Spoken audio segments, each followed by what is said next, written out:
Hey guys, tonight we find ourselves at the threshold of a silent chamber where the first tendrils of dawn slip through latticed shoji screens, painting the tatami mats with pale strokes of amber and rose. You lean forward, brushing a fingertip across the surface as the morning air crackles with a cool clarity. In that moment, you probably won't survive this. At least not without a lifetime of quiet practice and a steely resolve to serve endless bowls of tea with unwavering poise. So before you get comfortable, take a moment to like the video and subscribe, but only if you genuinely enjoy what I do here. Drop your location and local time in the comments so we can map our slumber rituals around the globe. Now dim the lights, maybe turn on a fan for that soft background hum, and let's ease into tonight's journey together. You rise from your low wooden stool and inhale the scent of polished wood and tatami straw. A single shoji panel quivers in the breeze, whispering promises of daybreak. Historians still argue whether medieval tea house servants were ever formally acknowledged in court records, but the hush of the room speaks of unspoken hierarchies, untold stories pressed between delicate rice paper doors. You step forward, unrolling a crisp linen cloth with the precision of one who's lined up musty shards of spring blossoms 1,000 times before. The first task of the day is simple in theory. Set out the chawan, the tea bowls in a neat arc across a low lacquer tray. But simplicity is a trickster. Each bowl bears its own quirks, a tiny glaze drip here, a faint chip there, and any imperfection could invite a sharp rebuke from your master.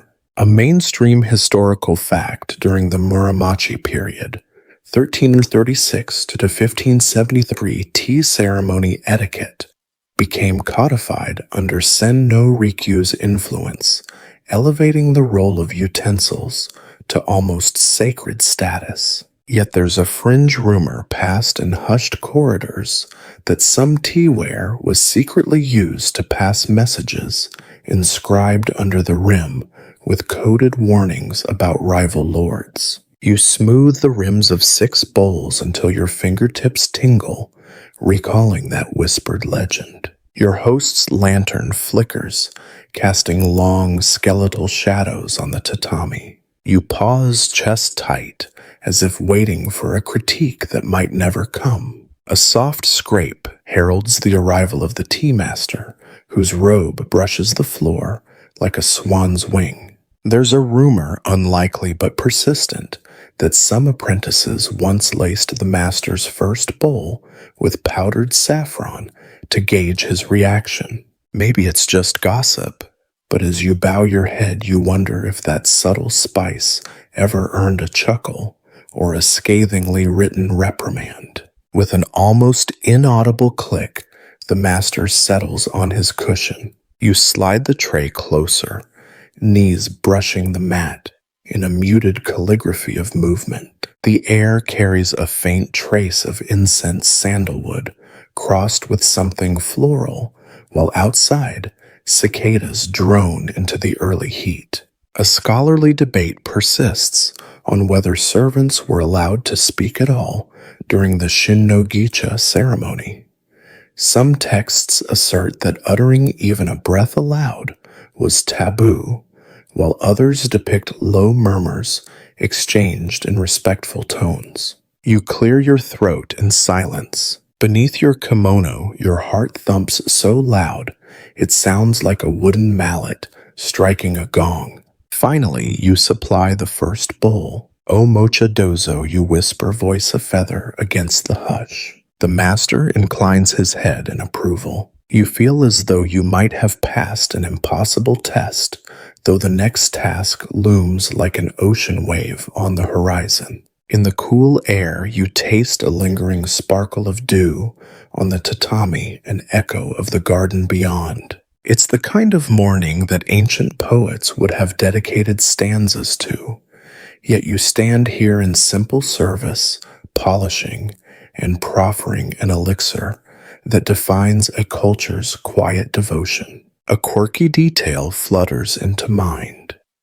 Some servants believed that the first bowl of matcha contained the soul of yesterday's brewing, and spilling a drop summoned bad luck for a week. You swallow, forcing calm, and chastise yourself for entertaining superstition. Your fingertips graze the edge of a tray as you retreat to your preparation bench. The sun edges higher now, burning away the last shadows beneath the beams. You breathe in the promise of heat on your cheeks, though your knees still tingle from kneeling. Outside, bamboo stalks sway in a gentle afternoon draft, and you can almost hear distant traffic ghosts, farmers leading carts of charcoal, samurai trainers clicking wooden practice swords. You align the tray's bowls and bamboo whisk, chasten in a neat hierarchy that mirrors the feudal order you serve.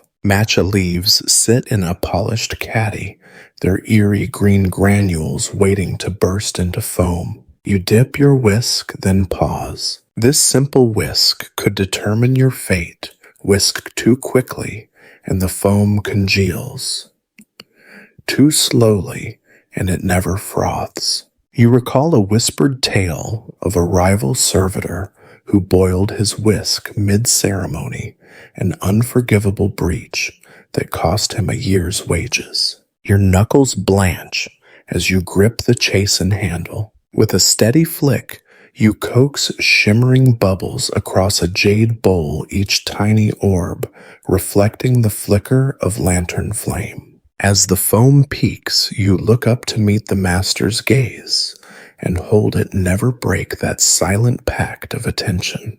Around you, the world contracts to the hiss of whisk meeting tea, the breath of incense, and the steady beat of your own pulse. This is the dawn of your service, a sacred choreography of breathless precision and silent reverence. And as the first real light of day slides through the wooden lattices, you wonder, was this ever meant to soothe the soul, or simply to test the mettle of those brave enough to serve? Historians still argue whether early servants memorized entire treatises on wabi-sabi to prove their devotion, or whether many simply learned on the job, splattering powdered tea like clumsy alchemists. You settle into the rhythm, aware that each movement seals your place in a tradition older than most kingdoms. Outside, the world gears up for market bells and barn doors creaking open. Yet here in this hushed tea room, you and your bowls dwell in a timeless dawn, awaited by centuries of expectation and a single stirring bowl of foam. You kneel on the tatami once more, arms outstretched as you cradle a delicate porcelain bowl between your palms. The morning light has shifted, painting the room in warmer tones, yet you feel the chill of expectation dancing along your spine. It's time to polish the ceremonial utensils, each piece a testament to centuries of ritual and reverence. You place a soft linen cloth on the floor and begin with the heavy bronze kettle, its surface mottled with age. You rub in tight circles, feeling the metal's minute ridges beneath your fingertips. A mainstream historical fact, by the Azuchi Momoyama period, 1568 to 1600, tea masters prized bronze kettles for their durability and gentle heat retention. Yet every antique kettle carries its own quirks, tiny dents from generations of use, faint green patina marking the passage of time. You switch to the porcelain bowls, their white glaze gleaming like captured moonlight.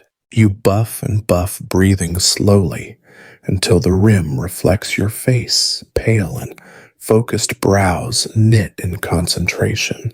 A fringe rumor flutters at the edge of your mind.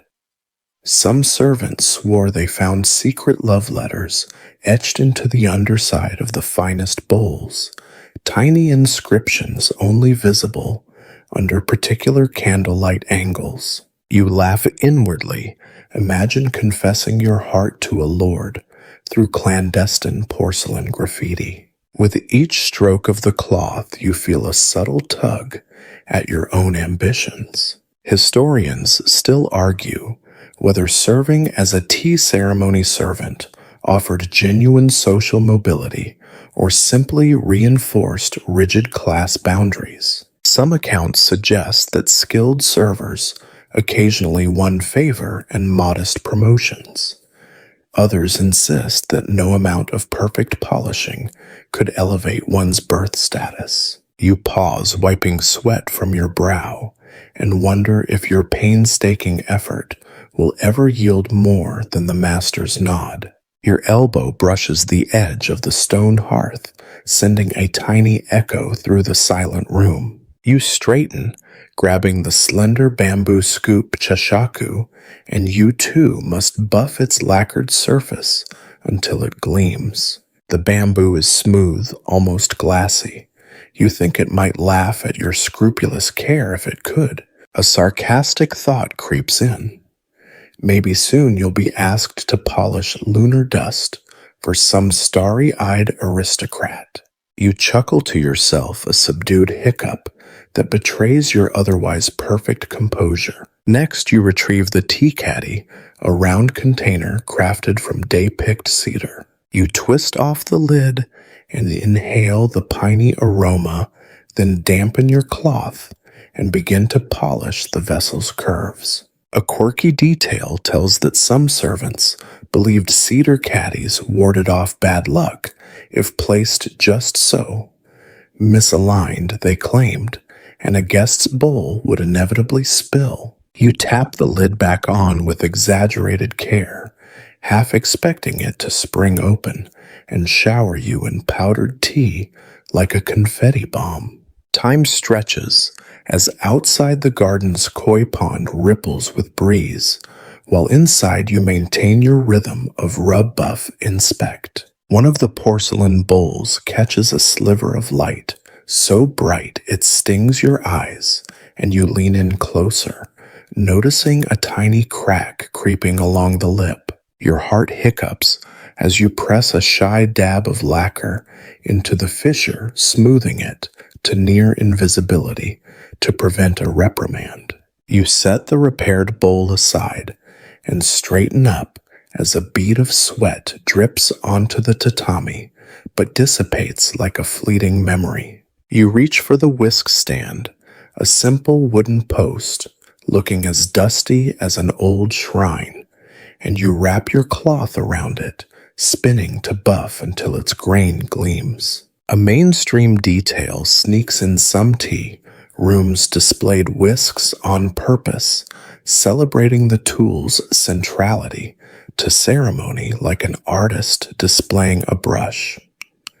Historians still argue whether the stand held symbolic weight or was merely practical. As you work, your mind wanders to fringe gossip about a servant who once polished a kettle so vigorously the bronze melted slightly. An impossible feat, like myth. You snort, almost dropping your cloth, relieved that noble lords aren't here to witness your amusement as you shift focus to the charcoal tools. The tiny metal tongs and pokers dance with ember sparks.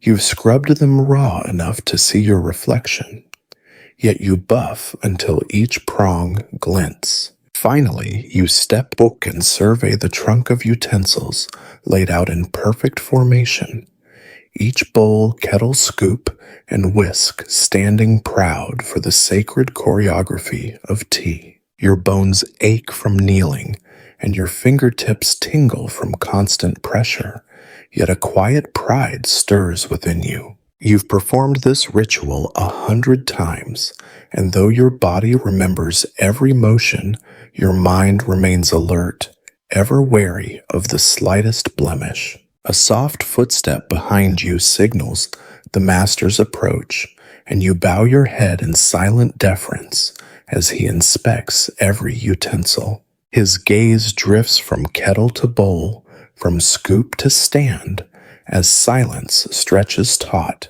until at last he nods approvingly. You release a breath. You didn't know you were holding a small victory in a world where victories are measured in flawless reflections. In the hush that follows, you wipe your brow again and gather your cloths as outside a distant bell marks the hour, reminding that life beyond carries on. Yet here in your polished sanctuary, time seems paused as you cradle a gleaming bowl whose surface warms under your palms. You wonder whether this perfection soothes the soul or merely disguises the exhaustion beneath. You tuck the last cloth into your sash and rise, feeling the weight of tradition settle onto your shoulders as the room stands immaculate in silent witness to your labor. Stepping back into the gentle swirl of incense smoke,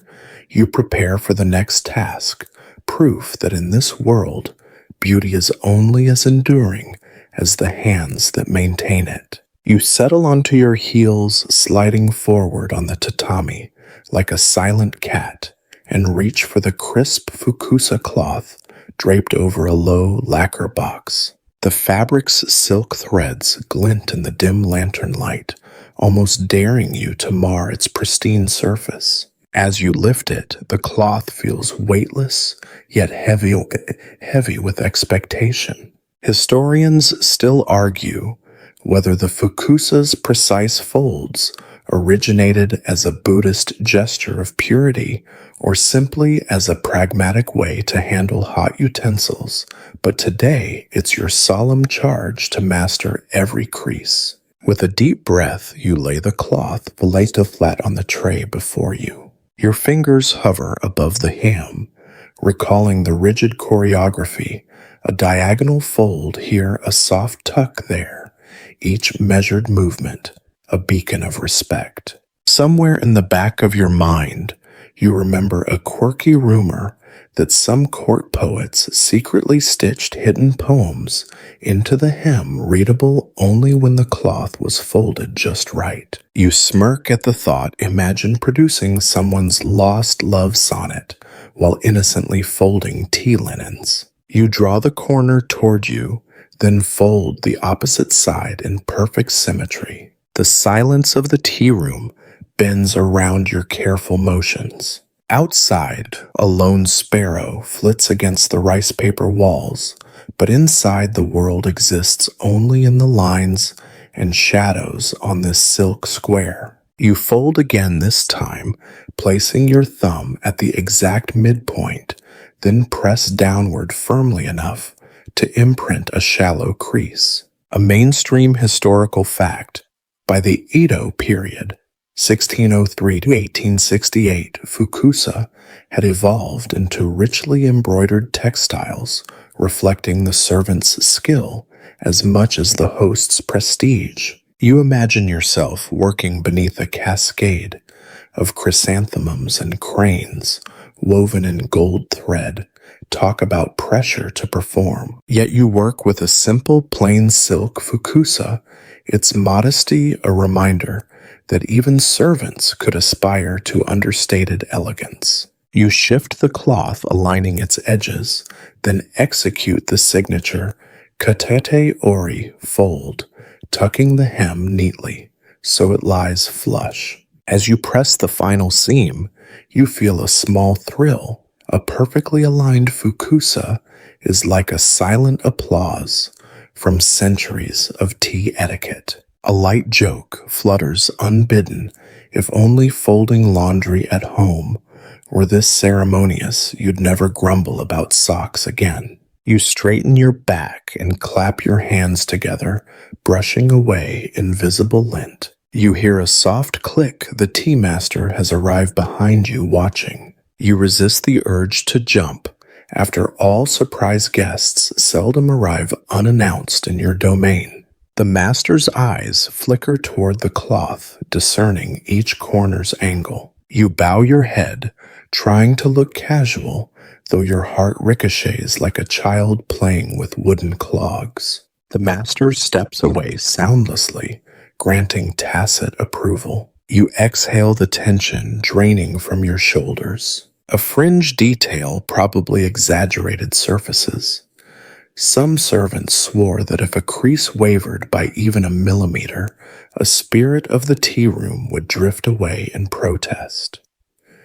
You roll your eyes inwardly. Grate another ghostly critic to please on top of your human one. Now comes the ritualistic twist. You drape the fukusa over your hand, pinky extended, and pick up the tea scoop, the chashaku, which must be handled like the crown jewels. You slide the cloth over the scoop's midsection, then rub in upward strokes, each pass a feather-light caress. The bamboo beneath yields a faint woody scent.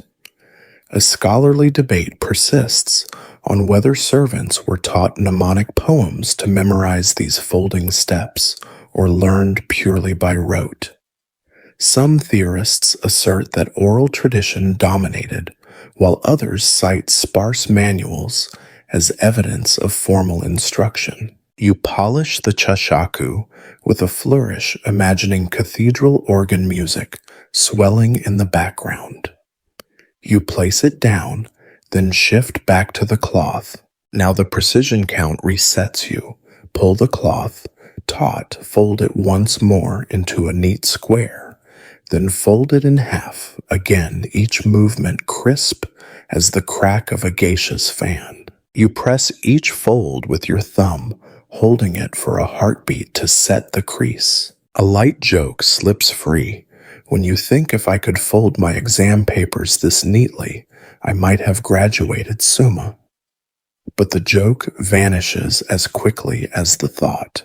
With the basic folds in place, you perform the final flourish, the Tatsumaki Ori twist, fold rolling the fukusa into a tight, elegant roll that fits just so between your index and middle fingers. Your fingertips burn slightly from friction. No matter how many times you do it, silk resists. You roll until only the embroidered tip peeks out, then tuck the end under like hiding a secret. You hold up the result, admiring the symmetry. In your hand, the fukusa resembles a paper crane, delicate, precise, poised to transform steaming tea utensils into sacred art. Suddenly, a stray breath of air stirs a triangle of loose fiber, betraying your efforts. You catch it between thumb and forefinger and snap it off as though diffusing an arrow aimed at your reputation. You lay the roll aside and wipe your sweating palm on your kimono sleeve, pretending it's part of the ritual. A final mainstream fact, fukusa folding variations, could designate a servant's rank, with more elaborate folds reserved for higher tiers. You wonder if your version places you somewhere, above novice but below the elite, a middle-tier folder impeccable but unsigned by artistry. You trace your path back to the tray, lifting the roll as though presenting a jewel. You place it beside the iron kettle, balancing functionality and ceremony in one silent gesture. The master nods ever so slightly, his approval as rare and precious as a falling crane's feather. Before moving on, you pause to chuckle softly at yourself. 2 jokes in one ritual breakthrough. A third thought flits. Perhaps this elaborate cloth ballet is less about practicality and more about giving you something beautiful to focus on, like watching clouds drift across a summer sky. You tuck that idea away as the next task beckons on the horizon, fetching water. You rise the fukusa folded and ready, and your mind hums with the echo of silk creases and bamboo whirls. Outside, the morning sun warms the roof tiles, and somewhere a temple bell tolls another reminder that the world beyond the tea room is alive with chaos. Yet here in these ordered folds, you carve out a sanctuary of calm. You step off the cedar floorboards and pad toward the garden's stone well, the cool morning air slipping through your sleeves like a whispered secret. Dew clings to mossy stones, and your sandals click softly against the stepping stones as you approach. A single bird trills from a cherry tree, greeting the sun, while your stomach protests at the thought of another arduous chore before your first real meal. You lean over the well's rim, peering into the dark cavity where black water pools like liquid night. You probably won't survive this without a firm grip and perhaps some discreet under-the-breath chanting. Reaching for the sturdy wooden bucket, you hook it to the iron chain and let it slip with a muted splash. You feel the cool metal rasp against your palms, then step back and brace your feet on smooth stones, feet slightly damp from yesterday's wash. A mainstream historical fact during the Kamakura period, 1185 to 1333, many Japanese gardens and tea houses installed wells as central features, both practical and aesthetic, with stone surrounds carved by skilled artisans. You tug downward, muscles flexing, and the chain rattles like distant temple bells until the bucket hits water with a soft, hollow thunk. You heave the bucket upward in a slow, controlled motion, minding every clink of metal on stone. Beads of sweat pop on your brow even in morning chill. Physical labor warms you fast. As the bucket emerges, droplets cascade down the well's sides, striking the moss in tiny explosions of emerald green. You steady the rope around the notched wooden post, then lean over to peer inside the bucket. The water glitters, reflecting the sky's pale blue. You imagine it tastes like heaven, if heaven were filtered through centuries of earth and stone. A light joke flits through your mind. Maybe if you drank this fast enough, you'd sprout moss in your hair and blend into the garden decor. You carry the bucket back toward the tea room, every drop sloshing in time with your heartbeat. Your sleeves brush against the bamboo fence as you pass. It smells fresh like rain on straw. A fringe rumor echoes in your thoughts. Some servants believed that water drawn precisely at dawn granted a day free of missteps. Draw it too early or late, and you'd spill tea in front of the Lord. You stifle a grin. If only spilled tea were the worst of your worries. As you cross the threshold, the tatami welcomes your wet footsteps with a faint hiss. You kneel and set the bucket on its stand, then dip a lacquered ladle into the water. The wood is cool and smooth, and the water laps gently against its curved lip. You lift and pour into a shallow basin for hand washing, an act of purification, before handling the master's utensils. A scholarly debate persists on whether these purification rituals were purely symbolic or rooted in Shinto beliefs of physical and spiritual cleansing. Some argue they evolved from ancient shrine practices, while others insist they were later theatrical additions as to impress guests. You wash your hands slowly, savoring the sensation of cold water sliding over your skin, carrying away last night's weariness. Water runs off your fingertips in shimmering beads that catch the lantern glow. You press your palms together, then rub each finger, mindful of the unbroken etiquette. Not a single drop must touch the fukusa cloth awaiting your next move. You pat your hands dry on a soft hemp towel, its woven fibers scratching lightly, and fold it with quick precision.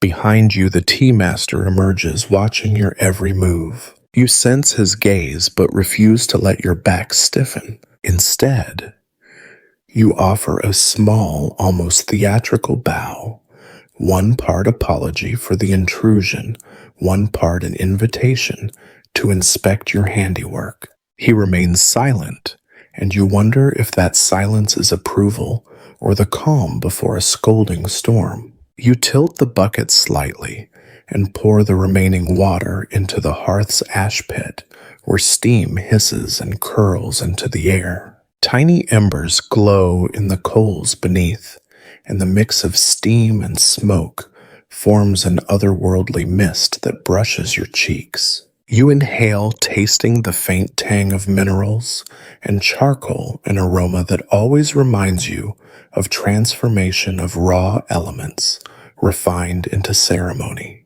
As you scoop the bucket away, your foot nudges a loose tile, sending a nervous shiver through your core. You catch yourself and slip the bucket onto its cradle, then step back. A quirky detail surfaces. Legend claims that if a servant had ever spilled water while fetching it, a koi in the garden pond would flash red as an omen of misfortune. You peek through the garden lattice and catch a flash of cherry red fins beneath ripples, almost like confirmation of your clumsiness. You shake your head, dismissing superstition, but secretly eyeing the pond for any more fishy reactions. Your palms still feel cold from the water, and you rub them against your kimono to generate warmth. The damp wood beneath the bucket creaks as you adjust its position.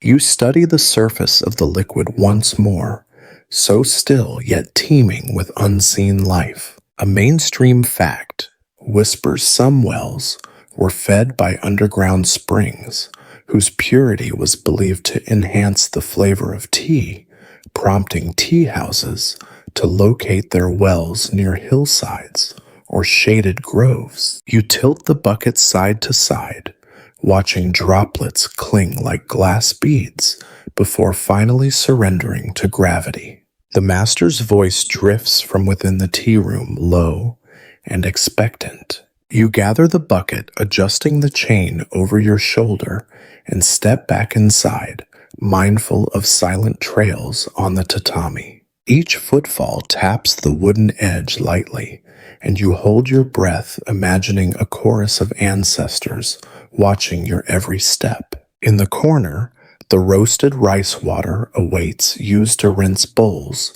before the ceremony begins in earnest. You pour a ladleful into a small bowl, watching the milky liquid swirl before settling. The sound is soft, almost musical, like a wind chime's distant echo. You dip a crisp cloth into it and wipe the chowan's rim, removing any tea residue from yesterday's practice. The rice water's starchiness clings to the bowl in a translucent film, reminding you of childhood days, kneading rice paste in your home kitchen long before you donned a servant's kimono. A scholarly debate flares in your mind.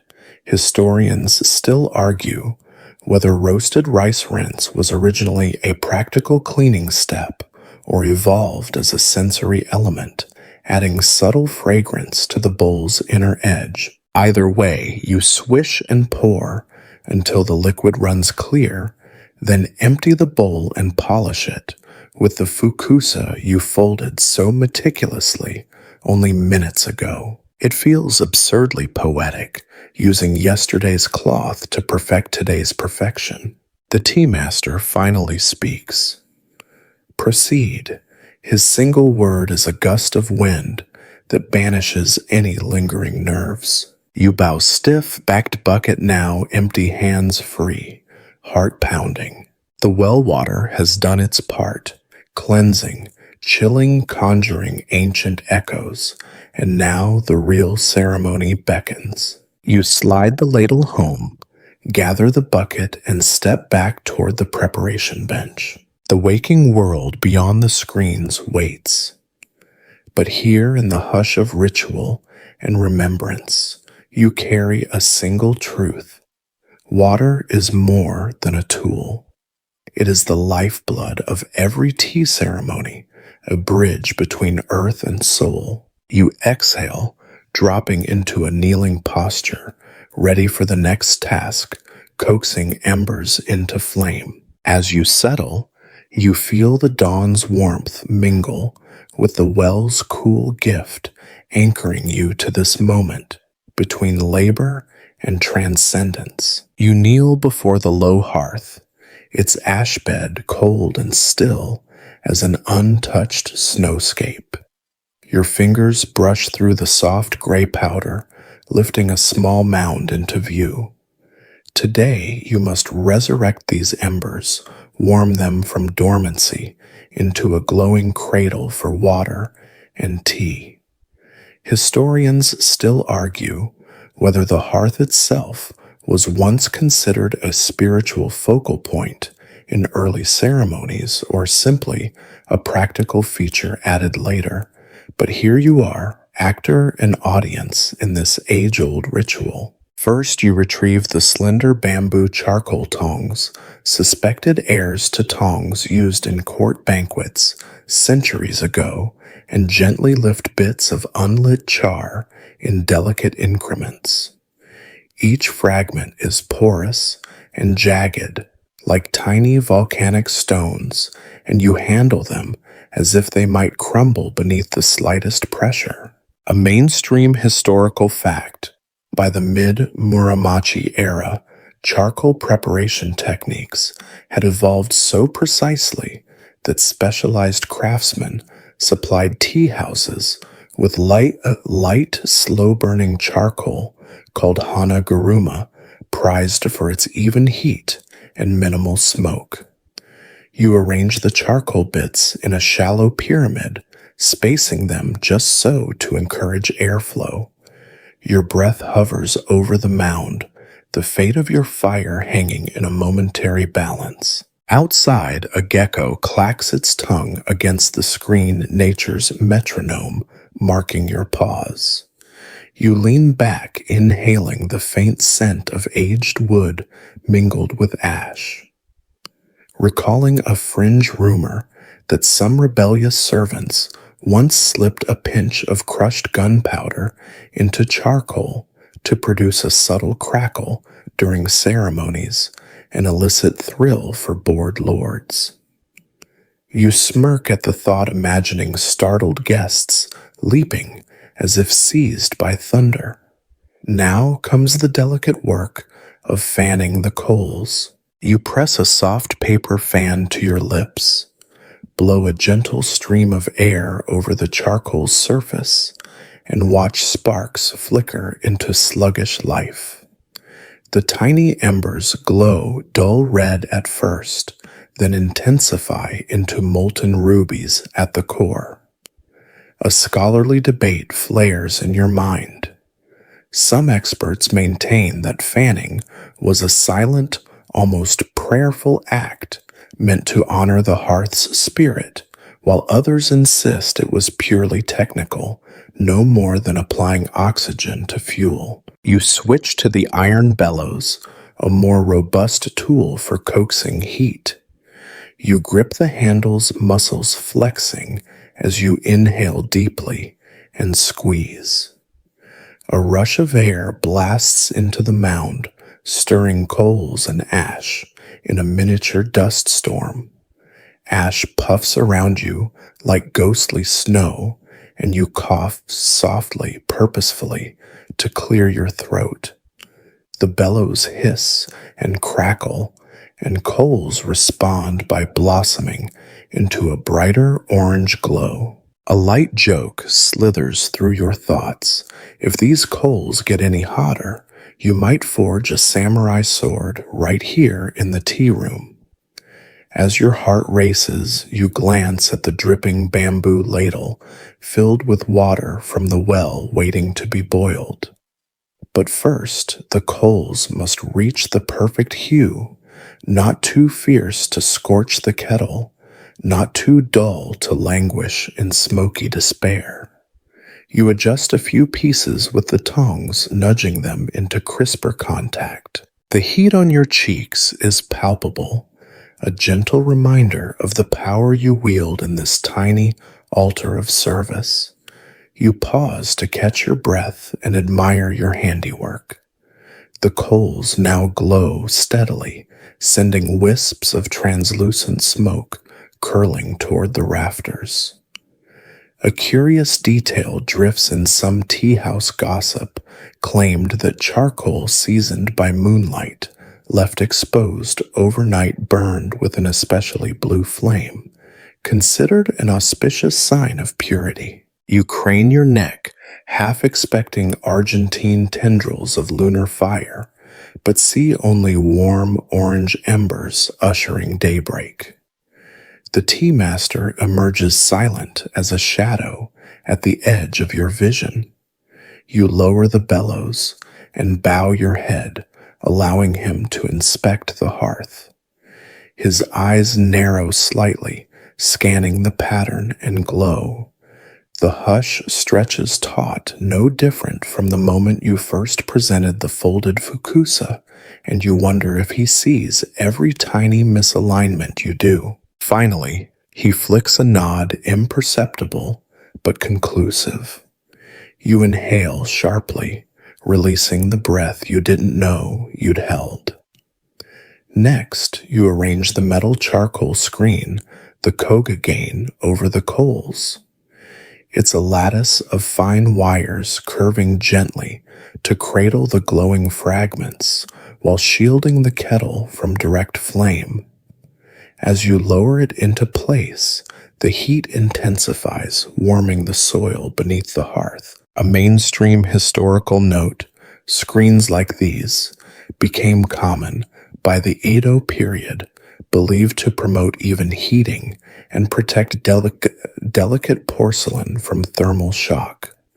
You step back and feel warmth seep through your kimono sleeves, igniting a pleasant glow in your chest. The room's atmosphere shifts. What was once a cool chamber now pulses with ember-driven warmth, as if ancient dragons stir beneath the coals. The scent of burning wood drifts upward, delicate and comforting, marrying the aroma of polished utensils with the fragrance of charcoal. With the hearth now primed, you retrieve the iron kettle, tetsubin, and heft it carefully by its curved handle.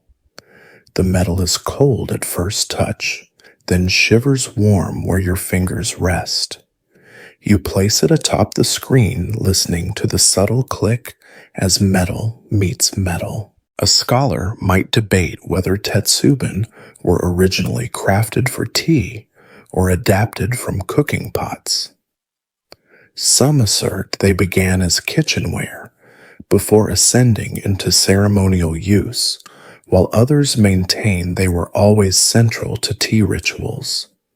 Either way, you feel the kettle's weight as both tool and symbol.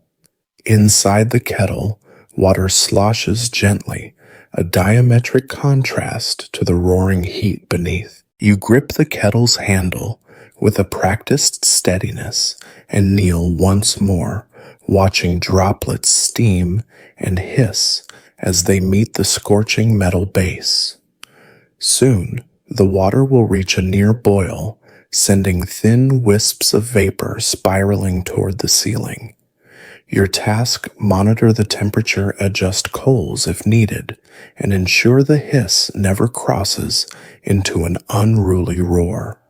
You lift your face toward the rising steam eyes, half-lidded in appreciation. The room now feels suspended between elements.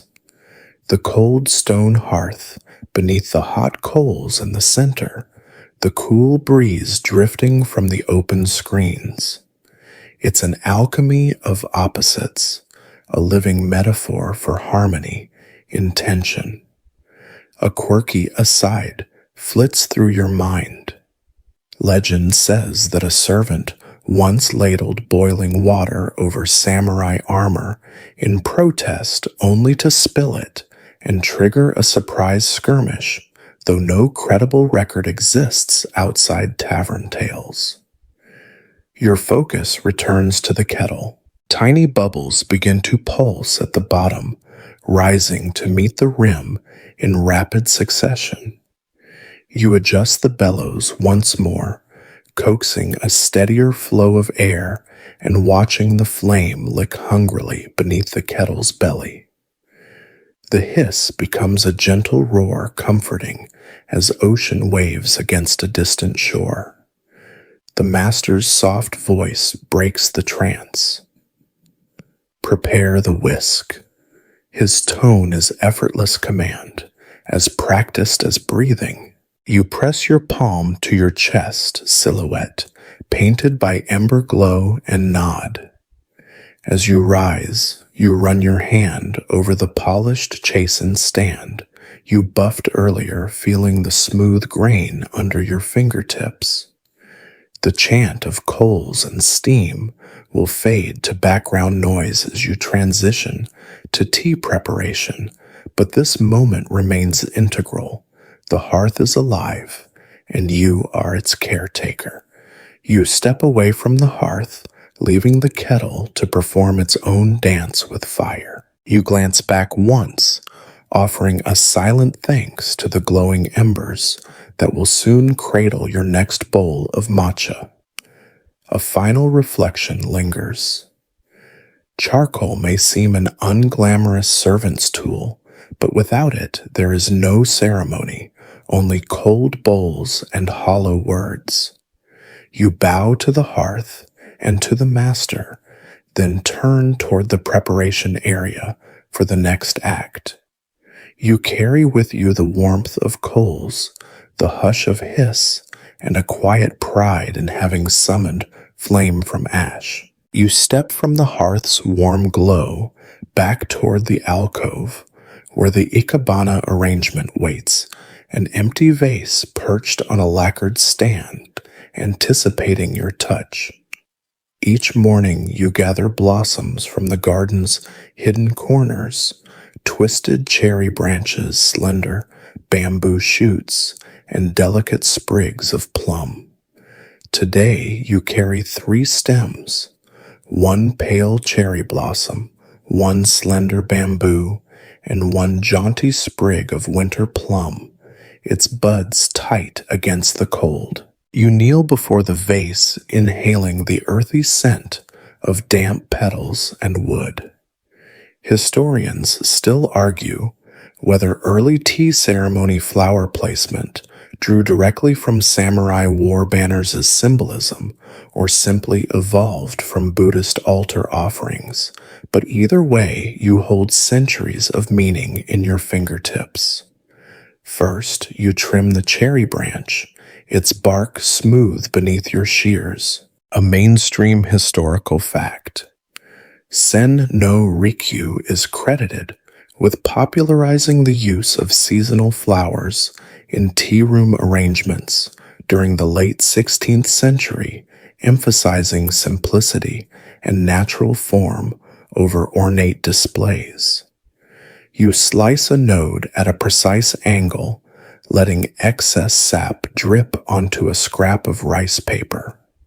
Each cut speaks to impermanence petals that flutter and fall within days, mirroring the fleeting nature of your service. You hold the branch aloft, eye level, turning it slowly until its curves and offshoots whisper of graceful asymmetry. Next, you pick up the bamboo shoot. It's still damp from last night's mist, and tiny droplets bead along its green surface. You trim the length to echo the cherry's upward reach, ensuring it extends just beyond the blossom's tallest bloom. A fringe rumor flits through your mind. Some servants claimed that bamboo stalks, carved with tiny notches, only visible under candlelight, served as secret tally marks for tea servings given each dawn. You smirk, envisioning a bamboo scoreboard chronicling your own morning routine. You consider the spindly plum sprig last. Its buds remain stubbornly closed, promising color, but not yet delivering. You trim it at a jaunty diagonal, coaxing it to lean toward the cherry branch, as though offering support in the face of spring's breeze. A scholarly debate lingers on whether plum or yumi buds symbolized resilience in the face of adversity for tea house servants, or if that interpretation emerged much later as sentimental poetry. You decide it doesn't matter. The juxtaposition feels right. Wet petals crinkle beneath your fingernails as you arrange the stems in green Kenzen pins at the vase's base, angling each to suggest motion and balance. You slide the cherry branch slightly forward, the bamboo just behind, and the plum to the side, forming a quiet triangle of life and potential. The bamboo's slender leaf tips nearly touch the plum's rougher stems, embodying the dance of strength and fragility. You pause to survey your work from above chest rising in a calm, deliberate breath. A faint rustle of silk heralds the tea master's arrival. He stands in a corner, arms crossed, observing without judgment. You hold your posture, eyes trained on the blossom tips, resisting the urge to adjust a millimeter here or there. A slight nod from him seals your arrangement. You exhale in relief. A light joke flutters if this fails. Maybe you can pivot to tulip arranging, though tulips weren't introduced to Japan until much later. You tuck that absurd thought away. You dip your cloth into the basin of well water, then wring it until just damp. Gently, you wipe away any stray sap or petal fragments from the vase's rim, mindful that no smudge should mar the lacquered wood beneath. You press the cloth into the lip with feather-light strokes, then dab the polished vase body until it gleams like a mirror. A mainstream detail, tea room vases were often crafted by renowned artisans. Some even signed their work on the underside, yet servants, not collectors, bore the responsibility of care and display. You replace the shears into their carved wooden sheath, then stand and step back for the final appraisal. The room's hush deepens, as though honoring your living sculpture. Outside the garden's cherry tree petals drift on a breeze mirroring the one you've placed. You watch a pale petal land softly on the tatami and catch it before it blows away, pressing it between your fingers, then letting it fall into a small porcelain dish reserved for such treasures. A fringe anecdote says servants sometimes saved fallen petals to press into notebooks, creating secret albums of seasonal memory. You imagine your own scattered pressings, eternal spring, in a private book. You bow to the arrangement, acknowledging both its beauty and the labor it represents. You sense that this floral tableau tells a story: resilience in the plum's buds, flexibility in bamboo's shoot, and ephemeral grace in cherry's blooms. It speaks of cycles beyond your service of renewal, beyond the tea room's walls. You whisper under your breath, "May these blooms remind us of life's fleeting gifts, though no voice is meant to speak here." A soft click draws your attention, a sandal dropping on the wooden floor. The tea master has moved on his silent presence, retreating. You fold your hands in your lap, letting the quiet settle like fine dust. The blossoms catch the lantern light, casting delicate shadows that dance like spirits on the walls. You feel a surge of pride. Arranging flowers may seem peripheral, but it shapes the ceremony's soul. As you kneel, fingertips brushing the floor, you reflect on the servant's unspoken power. Through subtle acts of arrangement, they frame the very atmosphere the master and guests absorb. Historians still argue whether this creative influence ever granted them a modicum of respect or remained an unseen art. You glance at the blooms once more, then stand to prepare your next task, whisking the matcha into frothy bliss. You carry away the damp cloth, cradling it like a soft secret, and step toward the preparation table. The blossoms glow softly behind you, silent sentinels of spring's promise and of your own quiet artistry amid the daily grind. You kneel before the low preparation table, its lacquered surface reflecting the gentle glow of the hearth behind you. Before you sit, the essential instruments: the iron kettle with its gentle hiss, the bamboo scoop resting on its silk fukusa, the ceramic tea bowl, chawan, your next canvas of froth. Your fingers tremble slightly at the anticipation. After such meticulous preparations, it all comes down to this moment, brewing the first bowl of matcha. Historians still argue whether the art of whisked tea truly emerged under Sen-no Rikyu's guidance, or evolved more gradually across countless regional teachers, but here and now you bear the weight of that legacy. First, you retrieve the bamboo scoop. Its slender curve fits perfectly between your thumb and forefinger. A mainstream historical fact, matcha scoops or chashaku were often crafted from a single node of bamboo, the natural curve guiding the perfect measure of tea. You hold it aloft, hefting its subtle weight, then dip it into the tea caddy. 1 scoop, 2 scoops.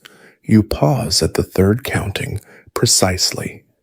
Too little tea results in a thin, timid brew. Too much, and the froth clots like lumpy clouds. You recall a fringe whisper that some servants gauged scoops by heartbeats rather than counts 1 pulse per scoop, though that sounds like exaggeration. With measured grace, you deposit the vibrant green powder into the chawan. The color pops against the bowl's muted clay glaze, like a sprig of moss on granite. You lean closer, inhaling the matcha's vegetal aroma, fresh-cut grass mingled with a hint of sweet seaweed. Each inhalation steadies your nerves, a reminder that this tea binds wood water and earth in 1 sip. Next, you lift the kettle's lid by its ivory knob. Steam clouds rise in gentle curls, dissipating into the rafters. A scholarly debate simmers on whether the ideal water temperature should hover just below boiling, around 80 degrees to preserve matcha's nuanced flavors, or whether near boil temperatures were historically acceptable for a stronger, more invigorating cup. You decide on compromise, a golden middle that whispers rather than shouts. You tilt the kettle and pour the water in 3 precise streams over the tea powder. The liquid arcs in graceful threads, each stream landing near the bowl's edge to reduce splatter. Tiny droplets spatter across the chawan's rim like morning dew. You watch as the water pools around the powder where it sits for a heartbeat, soaking in before you whisk. Now comes the heart of the ritual, the bamboo whisk or chasen. You grasp its slender handle, feeling the delicate tines brush against your palm like soft fingers. A mainstream fact, chasen are traditionally carved from a single piece of bamboo with anywhere from 80 to over 100 tines fanned out in a radial bloom. You dip the whisk into the bowl, then pause, part respect, part suspense, before beginning the motion that transforms powder and water into froth. You adopt the classic M or W whisking technique, brisk back and forth strokes, wrist loose, elbow steady.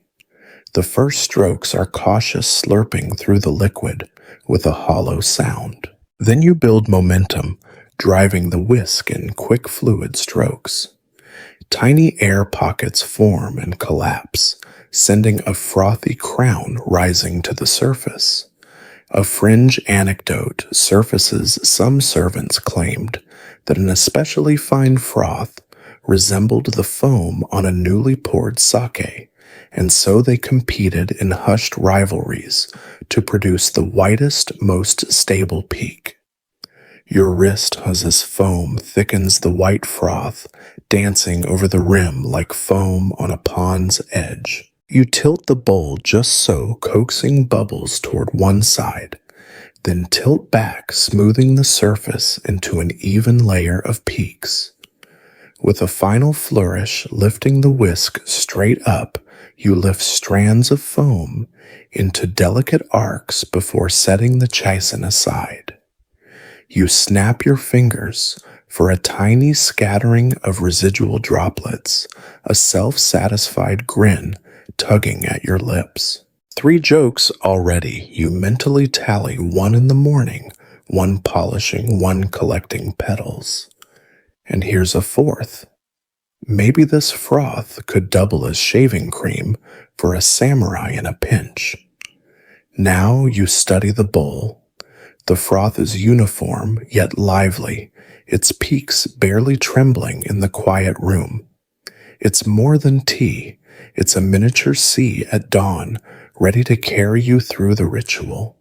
You lift the bowl, turning it slowly to present the frothy surface to the master. Your fingertips find the rim's cold edge.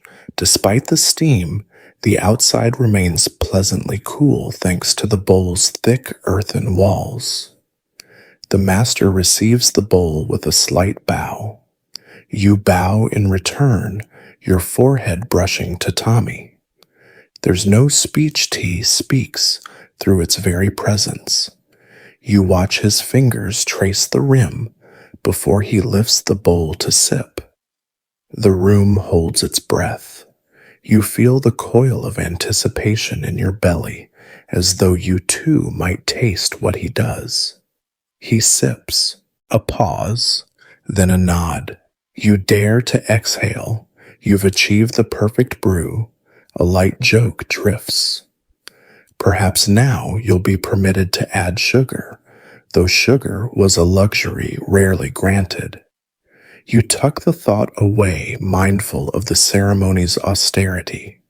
A scholarly aside whispers some tea houses valued a quick, vigorous whisk to create maximal foam, while others preferred slower, circular motions for a gentler, more reflective brew. You wonder which style your master prefers his nod. After all is silent guidance rather than instruction. You rise to retrieve a clean cloth, folding it so you can wipe any stray splashes from the tray. Each movement remains fluent, practiced. The tea bowl returns to its spot, still warm beneath the polished surface. You step back, letting the master cradle the bowl and savor each sip. Outside the garden, breeze picks up, sliding across the screens with a lullaby's whisper. In here, your chest swells with quiet triumph. Brewing the first bowl is more than routine. It's the culmination of every scrub, every fold, every petal laid. It's the moment when labor transforms into art, and you, mere servant, become the conduit for centuries of tradition. As you kneel ready to fetch water for the next bowl, You glance back at the tray still glistening. You recall the whispered legend of clandestine spices slipped into matcha cinnamon for warmth, a pinch of ginger for flair. You shiver with amusement, imagining the scandal such a rupture would cause. But tradition holds fast, this bowl remains pure. The master lowers the bowl and whispers a soft arigato, his gratitude as fleeting as foam itself. You bow deeply, cheeks warmed by pride. The first bowl has been served, and though the ceremony stretches on, you know this moment will ripple through every subsequent step, a beacon of your devotion skill and perhaps a dash of that irreverent spirit that serves you well.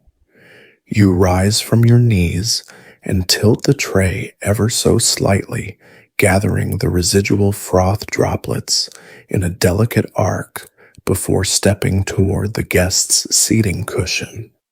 The master's honored patron sits in stoic repose, kimono sleeves folded with their customary precision. Each cushioned panel beneath them bears the faint imprint of past ceremonies, and you almost feel the echo of countless hands that offered tea before you. You probably won't survive this without mastering silent grace and unwavering composure. There's no room for clumsy steps or stray sounds here. A mainstream historical fact, by the Edo period, serving tea to honored guests had become a highly ritualized movement, with every bow hand position and tray angle codified in treatises like the Sado Mokoroku. You approach on nimble knees, the tray balanced like a tightrope walker's pole. You extend your arms in perfect unison, presenting the bowl so the guest's attention focuses solely on the tea's silky surface. A fringe rumor flickers in your mind. Some daring servants whispered that a clever serving angle could convey secret messages, tilting the bowl just so to signal a rival's faction or to warn of approaching guests. You resist a wry grin. Imagine your master scolding you for espionage via matcha presentation.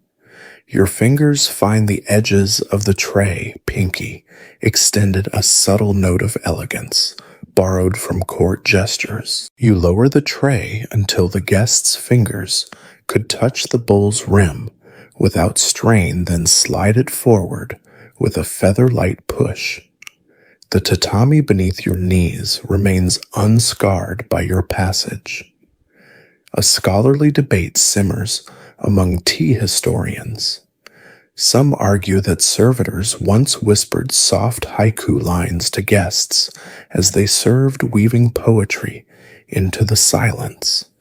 Others insist strict mute service was the only acceptable etiquette. You offer no words, trusting in motion alone. The guest lifts the bowl by its trimmed rim, rotating it once in recognition before raising it to their lips. The soft slurp of tea resonates across the room, and you inhale the faint scent of whisked tea mingled with charcoal warmth. You recall that first bowl's hissing water and the glow of embers, each element converging in this singular moment of communion. With your hands poised at your sides, you watch the guest's shoulders relax, their focus consumed by the tea's smooth texture. A fringe anecdote surfaces: a servant once hid a tiny flower petal at the bowl's base, so that upon finishing, the guest would discover it as a token of seasonal reflection. You picture that surprise moment, a smile bridging formality and human connection. When the guest lowers the bowl, they place it back on the tray, with what measured care aligning the bowl's head handle mark to precisely 6 o'clock. A mainstream note Matcha bowls often featured a tiny mune mark on the base to guide the server in orienting the bowl correctly, ensuring the bowl's most distinguished side faced the guest. You slide your fingers beneath the bowl's lip, lift it gently, and turn it so the mark faces quadrilateral steps toward the hearth. The alignment is flawless, a small victory echoing through your tired limbs. You bow your head in acknowledgement, pressing your palms together for the briefest of moments. The guest inclines their head in return. Silence envelops you like a soft blanket, shoulders unclenched. You sense that this simple exchange has fulfilled centuries of ritual and devotion. Your next task beckons clearing the tray. You slide forward, retrieve the whisk and scoop, and place them on a small side tray reserved for used utensils. Each placement is just as deliberate as serving. You wipe any lingering drips with the fukusa, maintaining pristine order. A scholarly debate persists whether the side tray's introduction was practical to segregate used tools or symbolic, representing the transition from serving to reflection. You decide it's both. With the primary service complete, you step back, folding your hands in your lap. The room's hush remains punctuated only by the soft rustle of silks. You look toward the alcove where your ikebana blooms stand sentinel, and toward the hearth whose coals glow like embers of devotion. Each element of the tea room frames the guest's experience. Water's origin, flame's transformation, cloth's precision, and flowers' transience. You allow yourself a moment to exhale, though your posture never betrays it. A light joke unfurls. Perhaps if you mastered this perfectly, you could serve tea mid-kendo match, though balancing a tray during strikes might prove hazardous. You tuck away the thought, returning your focus to the guest's tranquil presence. Finally, as the guest raises the bowl for one last sip, you bow once more. The guest's expression shifts a subtle exaltation from the tea's warmth and depth. You feel a flicker of triumph. You have guided them through an unspoken journey, weaving smoke, water, foam, and petals into a seamless experience.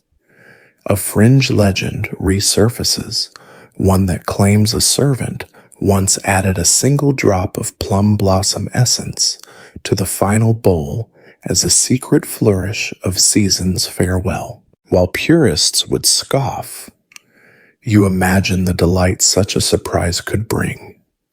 Yet tradition holds fast. No extraneous flavor may sully this sacred art. The guest replaces the bowl on its cushion, and you rise. The tray and utensils await your next move cleaning. The cycle begins anew, but for now you stand in quiet satisfaction, knowing that for a fleeting moment you have become the embodiment of centuries of reverence and skill. You slide from the tea room onto the veranda, the polished wood cool against your bare feet, and step into the garden's dappled shade. Moss cushions the stepping stones beneath your knees, and you retrieve the slender bamboo broom, hokey leaning against the veranda's rail. It's time to sweep the garden path, a task as ritualized as serving tea itself. You probably won't survive this without mastering both patience and precision, for every stroke of the broom writes a quiet poem across the stones. You position the hokey at the path's entrance, then rise and pull it toward you in a long, fluid motion that fans dust into soft columns of mist. A mainstream historical fact, During the Edo period, tea house gardens were designed according to the principles of kare sansui dry landscape, where sweeping raked patterns in gravel symbolized water flow and purity. Your task: maintain those patterns, ensuring the garden's stream remains unbroken. You bend and kneel, guiding the broom's fine bristles in parallel lines across the path. Each stroke begins at the garden's edge and ends at the moss border, leaving a flawless trail behind. Outside, cicadas trill in the trees, but inside your world, all you hear is the soft whisper of bamboo on gravel. A fringe rumor drifts to mind. Some servants believed that sweeping in precise patterns could deflect negative spirits, trapping them in the ripples until dawn's first light washed them away. You pause, brush in midair, and imagine mischievous yokai dancing between the lines you've drawn. As you work, your fingers brush the hoki's handle, a smooth curve that fits your palm like a promise. You lean in, tracing ancient wood grains with your fingertips. A scholarly debate persists on whether garden sweeping evolved from practical upkeep, removing leaves and debris, or whether it was incorporated as a symbolic act of purification derived from Shinto shrine rituals. Some argue the act held genuine spiritual weight. Others dismiss it as later theatrical flourish. You decide that regardless of origin, each sweep connects you to forces beyond sight. You kneel higher, adjusting the broom's angle to catch stray grains, then straighten and survey your handiwork. The lines in the gravel stretch on like a silver ribbon under jade ferns. You move forward, repeating the pattern until the entire length of path gleams as though ironed smooth. A light joke drifts free. If only life's problems could be swept away so neatly, you'd have a storage room piled high with neat gravel lines instead of unfiled reports. A soft rustle echoes behind you, and you glance over your shoulder to see the tea master standing at the path's end observing. You hold still, heart flicking, until he inclines his head slightly. Approval. You exhale and resume your work, even more mindful of each stroke's importance. Midway through, a stray leaf drifts onto the pattern. You pause, pick it up, and examine its curled edges, maple, though it's too early for most maples to shed.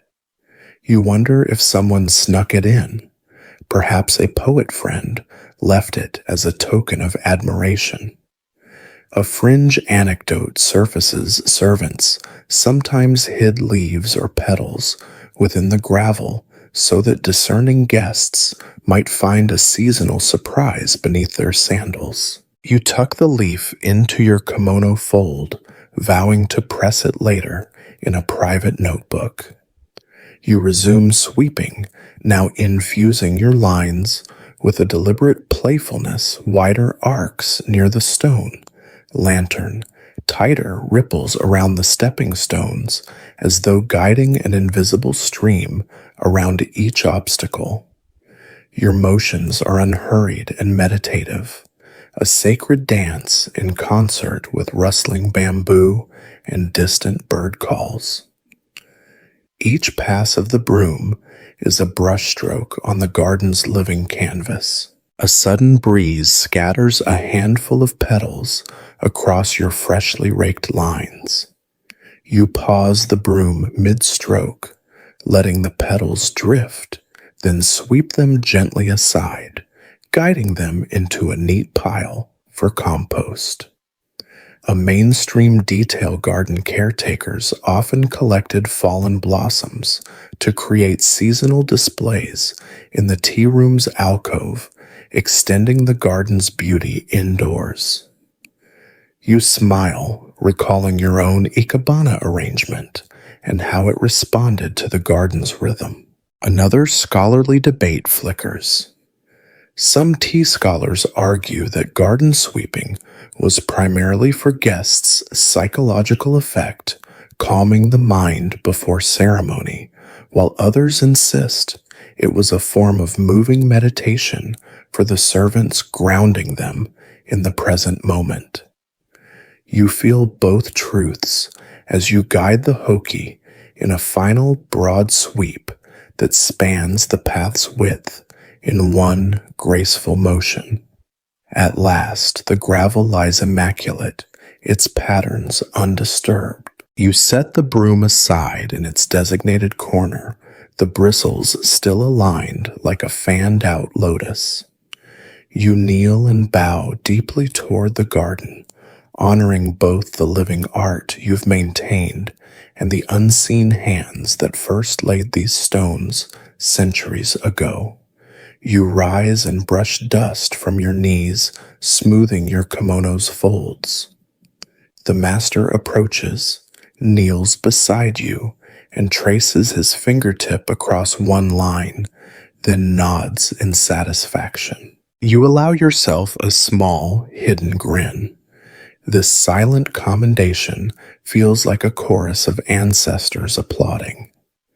Before returning to the tea room, you pause by the stone lantern, a toro, its weathered surface mottled with lichen. You place the pressed leaf you rescued from the path inside its hollow base, a secret treasure awaiting discovery. A light joke surfaces. Perhaps future servants will stumble upon it and wonder at your stealthy homage to autumn's promise. Then again, autumn officially arrives weeks from now, so you may have jump-started the season a tad early. You step back onto the veranda and glance at the tea room's open screens. Inside, the charcoal embers glow softly. The flower arrangement holds its silent vigil, and the day's first bowl has aged into memory. Your path-swept garden stands outside a mirror of the room's orderly beauty. Each element, water, fire, flowers, cloth, gravel, forms a thread in the tapestry you've woven today. You tuck the hoki away, fold your hands, and inhale the mingled scents of moss charcoal and fresh linen. The morning's work has been long and varied, yet in every task leads seamlessly to the next. You step inside, leaving the garden's hush behind, prepared for the next act of ceremony, polishing the tatami mats.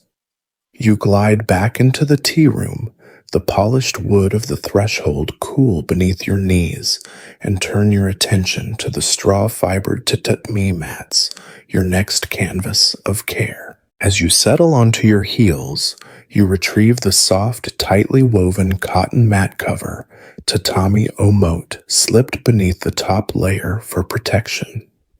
Your task is to smooth and align every panel, ensuring that the weave of each mat meets its neighbor in flawless continuity.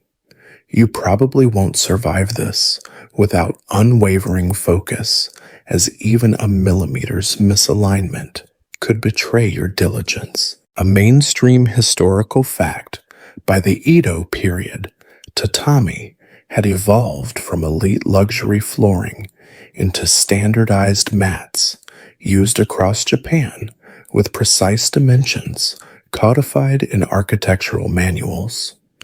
You slide the cover aside and kneel in the center of the room, fingertips brushing the mat's surface like a sculptor tracing clay. You press gently, feeling the subtle undulations of the woven rush beneath, and then lift, coaxing the mat towards its intended spot. Each shift of your palms must be symmetrical, mirroring the universe's innate balance, as expressed through tatami grids. You move to the edge of the room where two mats meet in a T-joint. With a slice of your fingertips, you catch the underside edge and tuck it, slightly adjusting until the seams align in a seamless pattern. A fringe rumor drifts, and some servants claim that tatami alignments spelled secret messages. Two mats flush meant peace, while a slight offset signaled change coming. You suppress a grin, imagining a clandestine, tatami-based courier system. A scholarly debate persists on whether servants polished the mats to connote respect for the space's sanctity, or simply to prevent wear and tear. Some architectural historians argue that polishing reinforced mat longevity, while cultural scholars cite ritualistic reverence. You decide those motives aren't mutually exclusive. Care and ceremony often walk hand in hand. You slide back to the room's far corner, where a solitary mat bears the faintest discoloration from yesterday's incense smoke. You retrieve a damp hemp cloth lightly moistened with purified well water and begin to wipe along the grain, brushing away minute dust particles. Each pass leaves the greenish rush fibers gleaming softly, their natural luster revealed. You work in long horizontal strokes, maintaining even pressure so that no patch appears darker or lighter than its neighbors. As you wipe, your mind recalls a quirky anecdote. Some regional tea houses used tatami, woven with faint herbs in the fibers, like mugwort, to impart subtle fragrance under bare knees. You wonder if your own mats once carried such botanical secrets, their scent faded by decades of use. You breathe deeply, savoring the earthy rush aroma now revived by your careful attention. You pause to inspect your work, crawling forward on hands and knees until your nose nearly touches the mat's surface. The fibers part slightly under your gaze, rebounding instantly, like tiny springs. You nod in satisfaction at the mat's uniform sheen and then shift to the adjoining panel. Your palms press and guide hips swaying gently in concert with your strokes, a silent dance choreographed by centuries of caretakers before you. Midway through, you notice a tiny fray at one mat's edge, a stray fiber poking out like a stubborn whisker. You pluck it between your thumb and forefinger and tug with a quick pull, removing the protrusion. A mainstream detail, caretakers often trimmed loose fibers promptly to prevent further unraveling, reinforcing the mat's integrity. You tuck the trimmed fiber into your kimono fold, oddly proud of your micro-restoration. You resume wiping, moving outward in concentric patterns until the entire floor glows under the overhead lantern's soft light. Outside, dusk begins to bleed pink across the garden's horizon, but here time feels suspended in your rhythmic polishing. A light joke surfaces. If only you could polish life's rough edges so neatly, you'd never have to deal with tangled shoelaces again. You tuck the thought away, focusing again on the tactile feedback of each stroke. The tea master enters quietly, stepping over the threshold with deliberate grace. You hold your position, hands flat on the mat, and allow him to inspect your handiwork. He kneels and slides a fingertip across the seam you just aligned. His eyes narrow, then widen slightly in approval. You exhale silently, your chest rising and falling like a gentle tide. You rise on tender knees, tucking the damp cloth into a small wooden basin by the alcove. The fragrance of renewed rush mingles with incense, and the room feels freshly awakened. You pull the cover back into place, smoothing its edges until its pattern echoes the polished mats beneath.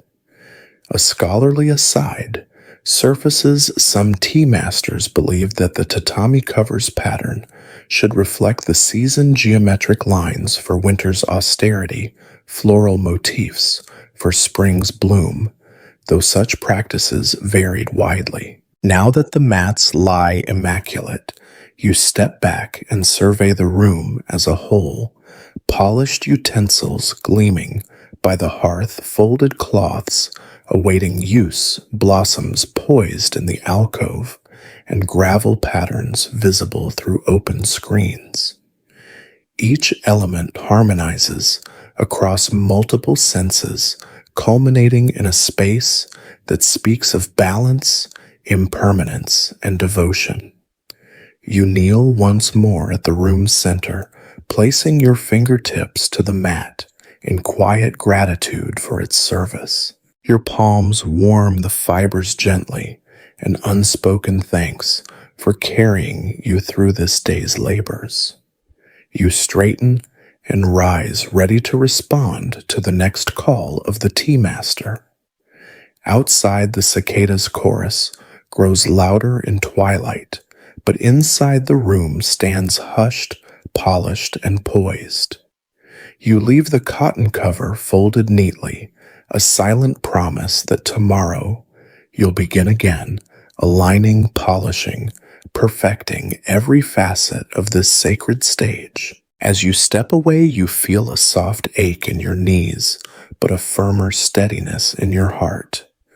The mat's immaculate grid mirrors your own finely tuned discipline, a reminder that perfection, secham, is not a destination, but a daily practice. You hover at the edge of the tea room when suddenly the tea master's hand snaps a single, decisive movement that crackles through the hush like lightning. He points toward the alcove, then toward the guest's cushion, then back at you in a silent command so clear it feels like a shout. You probably won't survive this twist without reflexes sharper than a samurai's blade, because whatever whim has taken hold, you must obey instantly. You spring into motion, abandoning the neat alignment of utensils you just achieved. You dart to the side table and scoop up the spare shawan, your fingers curling around its cool rim. A mainstream historical fact, by the late Edo period, tea houses often kept multiple spare tea bowls on hand, precisely to accommodate sudden requests or unexpected guest counts, demonstrating the ceremony's blend of spontaneity and precision. You swirl the bowl on its tray, checking for dust or chips in a flash. No time for hesitation. Then adjust its position so the bowl's most decorative side faces the altar. Next, you snatch the bamboo whisk from its stand and heft it as though readying for battle. Your heart thuds in your chest like a war drum. A fringe anecdote darts through your mind. Some patrons reputedly demanded tea served blindfolded as a test of the servant's skill, convinced that only a truly accomplished server could manage perfect form without visual cues. You stifle a grin. Blindfolded service would be a spectacle worthy of gossip mills for months. You glance at the guest's posture. They sit motionless, eyes fixed forward, but a slight tilt of their wrist hints they expect this second bowl to arrive from an unexpected angle.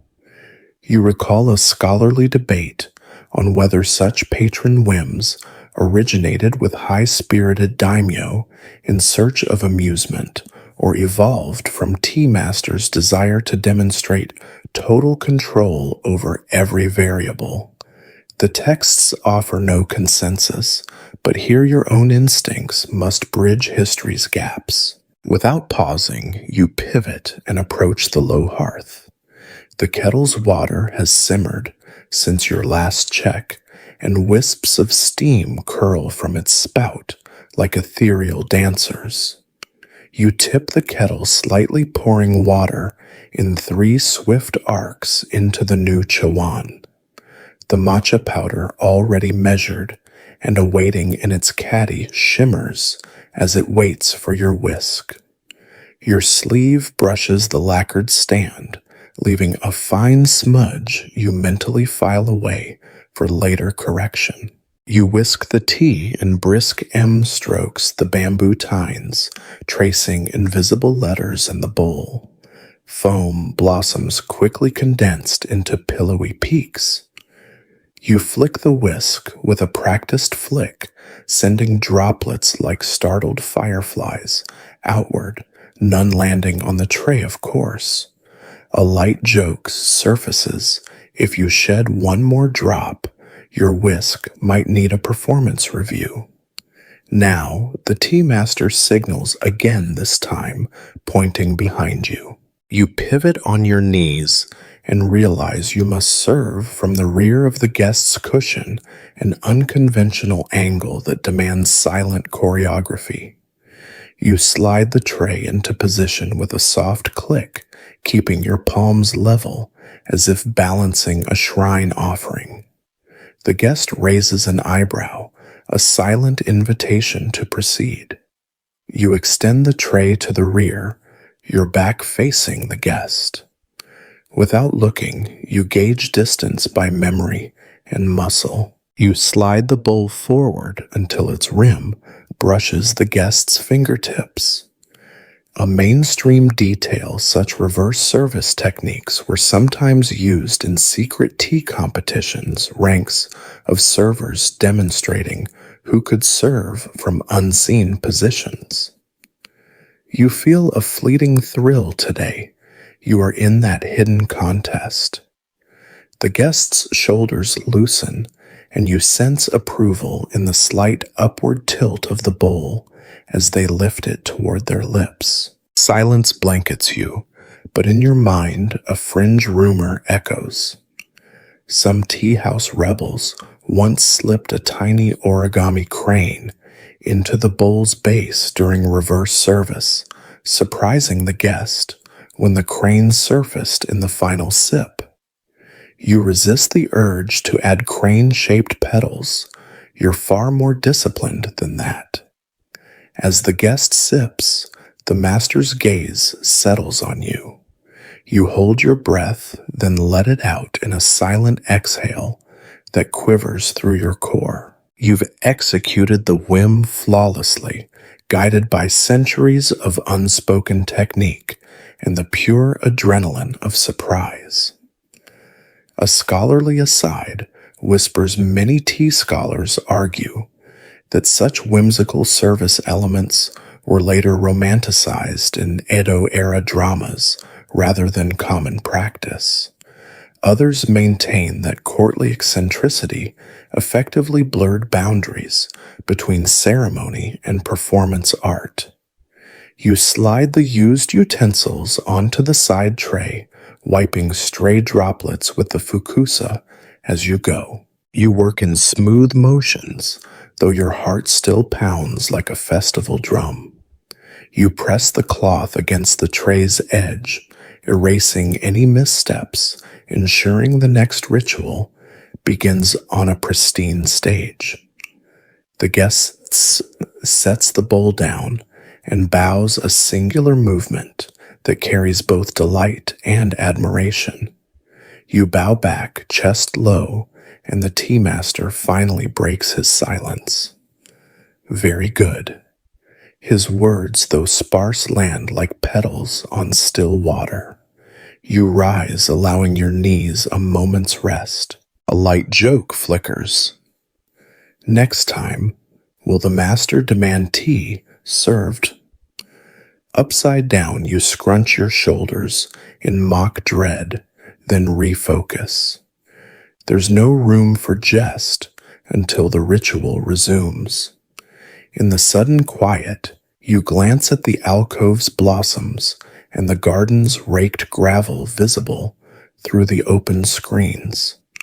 The elements you maintain, flowers, gravel mats, hearth utensils, each complement the others, but none prepared you fully for the delight in adapting to a patron's unexpected caprice. You have served more than tea. You've served an experience, and that demands agile devotion. You gather the spare chawan and whisk placing them back in their stands. Your movements slow as you re-establish the ceremony's original order. You realign the trays, return the kettle's lid to its rightful place, and smooth the fukusa one last time. The tea room exhales with you as though pleased by your adaptability. You bow to the master and to the gosusu, and to the guest, offering your unspoken gratitude for the challenge and its successful resolution. A final quirky thought surfaces while blindfolded service would make for an excellent tale. You're content to serve with open eyes and open heart. As you settle back on your heels, the next chapter of the ceremony unfolds one more bowl, one more moment of silent exchange. But first you let the room acknowledge your triumph, a servant who can transform a sudden whim into graceful ritual. And in that acknowledgement, you glimpse the true essence of your role, ever ready, ever attentive, a living bridge between tradition and spontaneity. You kneel perfectly still as the tea master approaches his footsteps, whispering across the tatami like silk brushing stone. His gaze sweeps the room with unerring precision, settling on each element you have prepared. You probably won't survive this scrutiny without your senses sharpened to a razor's edge, because under his watch every movement carries weight beyond mere routine. The master's eyes narrow slightly as he inspects the floral arrangement, the raked gravel patterns, the gleam of polished utensils, and finally you. A mainstream historical fact in the Momoyama period, 1573-1603, the tea master's authority grew so absolute that apprentices learned to read his unspoken approval. Eye flickers, breath intakes, the subtlest shift in posture, rather than rely on verbal feedback. Here, you feel the legacy of that era's silent instruction flowing through the room. Your heart thumps in your chest as the master pauses before the hearth, assessing the color of the embers. You hold your breath, recalling how coals that burned too brightly could scorch the kettle's feet, while embers too dull risked spitting ash into the water. A fringe rumor drifts into your mind. Some tea house rebels claimed that masters could summon shade spirits by staring so intently into coals that the dying embers would reignite, though most dismissed this as fanciful bragging among well-stoked lounge lizards. Never break eye contact. You shift just enough to angle your head, ensuring the master sees your unwavering focus. His lips remain sealed, but the flicker of approval in his dark eyes feels as potent as a shouted bravo. You allow yourself a subtle exhale that you dare not make audible. The master steps closer, head tilted, and your pulse races. You imagine a stage where every millimeter between you could change the ceremony's outcome. You straighten the bamboo scoop on its silk cloth, adjusting the cloth's fold by no more than a hair's breadth. Your muscles memorize this motion 1,000 times over. A scholarly debate simmers among tea historians about whether servants were ever reprimanded in private for such minute misalignments, or whether the ritual's sanctity forbade public chastisement. Some argue that masters reserve scolding only for the most egregious errors, while others insist servants walked a tightrope of silent perfection at all times. You lift your hands slightly, palms upward, presenting the polished whisk stand as though offering a crown. The master's gaze shifts from the hearth to the alcove. He surveys the ikebana's angles, then moves to the garden viewing screen to inspect how natural light interacts with the blossoms. You follow his line of sight and realize he's judging your arrangement's seasonal resonance, the cherry's pale blooms echoing the morning light you framed for him. A light joke surfaces: if I weren't kneeling, I'd bow my head so deeply I'd kiss the mat. You smother the thought and maintain your stillness, channeling every ounce of courtesy into your posture. The master reaches out with an imperceptible hand gesture, index finger extended, and motions toward the side tray. You rise in one fluid motion, retrieving the used chawan and whisk. He nods, and you spin the tray to align the bowl's decorative motif with the hearth's center, ensuring the room's visual harmony remains intact. A quirky anecdote flickers. Some apprentices believed the master's silent nod concealed secret instructions, so they trained themselves to interpret nods in Morse-like patterns, though most had ended up dizzy from overthinking. You chuckle inwardly at their dedication, grateful that today's nod feels straightforward. You dip the whisk in a bowl of warm water reserved for cleaning, then twist your wrist to catch excess droplets, flicking them back into the basin in a tiny arc. The master watches each droplet's flight path, and you swear a single bead paused midair before falling, though you suspect your nerves conjured that detail. He steps back, and you resume your kneeling position, back to the center, hands folded in your lap. You sense the ceremony's tempo shifting, as though the room has exhaled and is poised to continue down a new path, charted by his silent guidance. The master's voice cuts through the hush with deliberate softness. Continue. One word weighty as a bell toll. You bow, eyes lowered, and prepare for the ceremony's final phase. In the quiet that follows, you reflect on the master's unspoken role. His gaze is both judge and teacher, a living manuscript guiding every movement. A mainstream detail students under Sen no Rikyu's direct tutelage reportedly stayed seated in his presence for hours, enduring silent lessons conveyed through posture and alignment alone. You consider the endurance required to maintain that level of stillness, then smile at your own modest achievement of holding focus for several minutes. A scholarly aside reminds you that some researchers believe this silent transmission of knowledge is the essence of Ichigo Ichie, the concept of treasuring each unique moment, understood not through words, but through shared presence. You savor that idea each second. Under his gaze becomes a singular offering of devotion.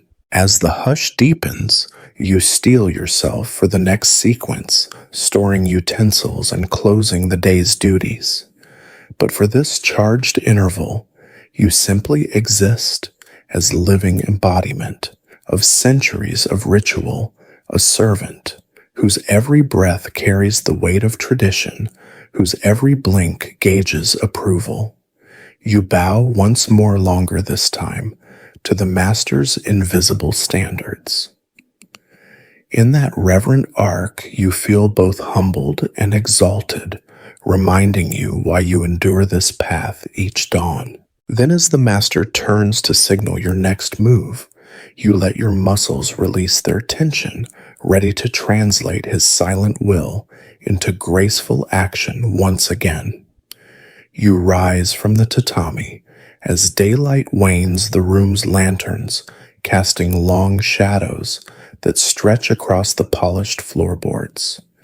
It's time to store the utensils, the chawan chasen, shishaku kettle, and all the minute implements that have danced through your hands today. You probably won't survive this closing act without reverence and care for improperly stored tools, invite chaos and disrespect into tomorrow's ceremony. First, you approach the alcove where the ceramic tea bowls rest. Their surfaces still warm from the day's brews, they glow faintly under flickering torchlight. You slide the tray forward and lift each bowl by its cool rim, turning it twice clockwise to seal in foamy memories. A mainstream historical fact in many tea schools, turning bowls clockwise before storage was believed to align their energy with the hearth's cycle, preserving the essence of each brew. You place each bowl upright on a soft silken cloth inside a lacquered chest lined with cedar wood, the grain smelling of earthy sweetness. Next, you retrieve the bamboo whisk stand. Each chasen had basked atop this post like a tiny sun-blossomed tree. Now you dip the whisk's tines into a basin of warm water, loosening residual matcha particles. A fringe rumor flutters some apprentices confess to secretly painting whisk stands with invisible ink to track who polished them last, a childish prank that sometimes escalated into midnight whisk stand heists. You chuckle at the memory and rinse the whisk thoroughly, then gently pat the bamboo with a clean cloth. You place it back on its stand with care, spacing its tines evenly as though greeting old friends. Your hands return to the bamboo scoop. You wrap it in the fukusa, tracing the curve of the wood with gentle strokes. A scholarly debate simmers regarding whether the fukusa was ever used to store scoops as much for ritual purity as for practical protection. Some argue the practice evolved as a symbolic gesture, while others see it as a practical solution to preserve bamboo from warping. Either way, you bundle the chishaku and lay it inside a small silk pouch before tucking it into a recessed drawer, whispering a mental thank you for its steadfast service. The kettle. The Tetsubin sits atop the cooled charcoal screen, its belly luminous from hours of heated water.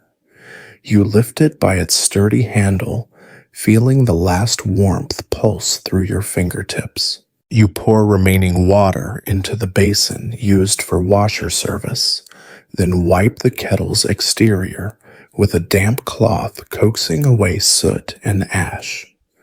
A light joke teases your mind. If only kettles could tell tales of every conversation they've overheard in these rooms. You replace the kettle onto its stand inside the chest, ensuring it sits level, then close the lid with a soft snap. You gather the charcoal tools, tongs, pokers, and bellows, brushing each against your kimono to clear stray ash.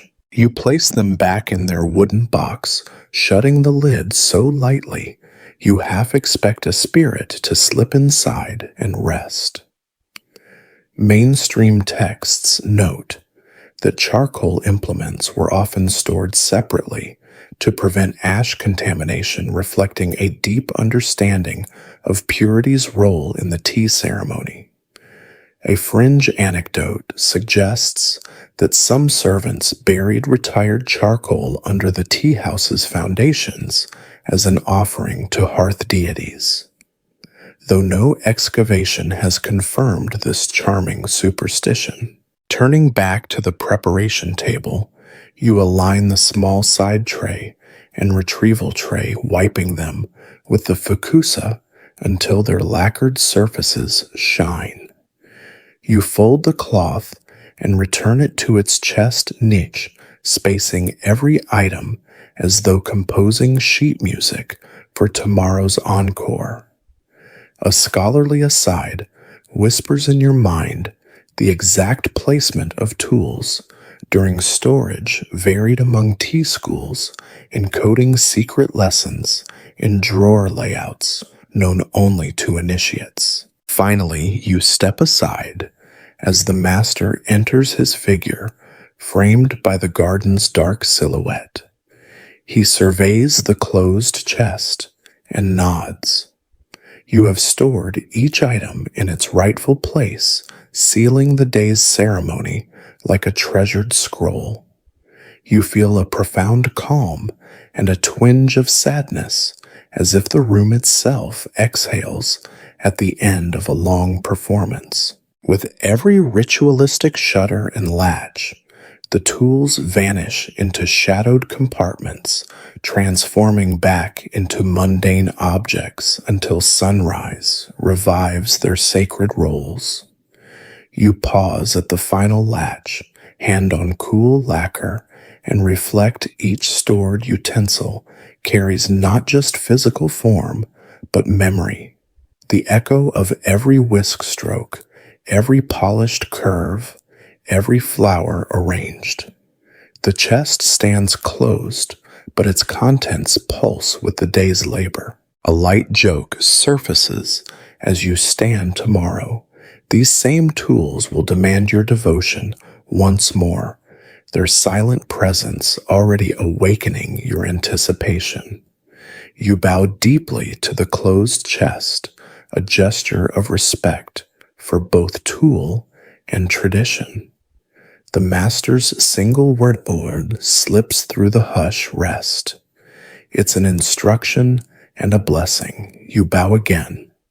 Then step into the corridor beyond the tea room, leaving behind the sacred stage until dawn's first light. You slip back into the tea room under the cover of dusk lanterns, now the sole sentinels against encroaching night. The doors close with a hushed sigh, sealing you within the glowing hush of polished wood and muted shadows.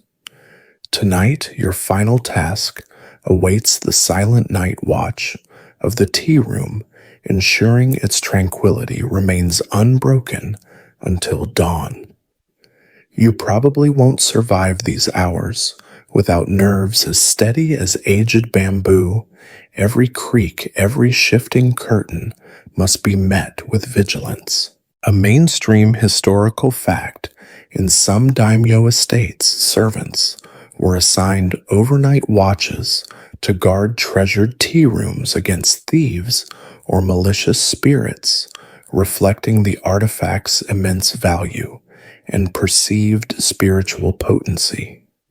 You kneel at the room's center, palms pressed together in a stillness that mirrors a monk's meditation. The embers in the hearth glow dimly, each one a fading heartbeat of your day's labor. You rise and move silently to the alcove where the ikebana arrangement stands. Soft petals catch the lantern light, their shadows dancing like gentle specters on the wall. You place a single finger against the vase's lip to test its solidity, no wobble. A fringe rumor surfaces some tea house night watchers claimed that restless ghostly visitors would attempt to rearrange blooms so servants learn to detect the faint shift of petals even in complete darkness. You smile at the thought, though you've never seen such interference. You take extra care to straighten each stem.